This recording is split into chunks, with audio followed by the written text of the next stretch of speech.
panneaux peints, manuscrits enluminés, vitraux, sculptures, émaux et tapisseries, les œuvres exposées sont variées mais s'inscrivent toutes dans un espace-temps commun, à travers la présentation de plus d'une centaine de pièces réalisées à Tours dans les années 1500.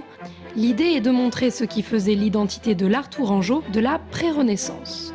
L'identité tourangelle était due avant tout à un terrain de commande tout à fait particulier qui est dû à la présence royale et également le fait que ce terreau de commanditaires, ce réseau de commanditaires va trouver face à lui un réseau d'artistes. Et c'est l'entrecroisement de ces deux réseaux, à la fois les commanditaires et les artistes, qui va permettre la naissance de la création tourangelle, et une création tourangelle qui, de plus, rayonne hors de Tours, hors de la Touraine. À l'origine de Tours 1500, on trouve un homme, Pierre Guéant, le mécène qui a permis de financer l'acquisition d'un diptyque sur panneau de bois de l'artiste Jean Bourdichon. C'est lui qui a souhaité qu'une exposition soit consacrée à la création tourangelle durant cette période charnière entre époque médiévale et Renaissance.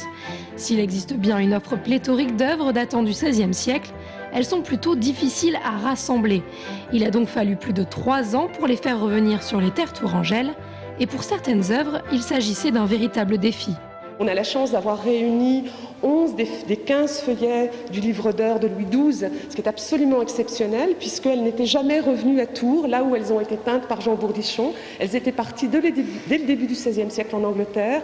Le manuscrit a été démembré, a été dispersé. Et là, l'un de nos grands paris, c'était de pouvoir réunir le plus possible de ces feuillets, de ces 15 feuillets. Jusqu'au 17 juin, le Musée des Beaux-Arts met donc à l'honneur cette période de l'histoire tourangelle, propice à la création artistique, et démontre qu'au temps des rois, Tours méritait bien le titre de capitale des arts.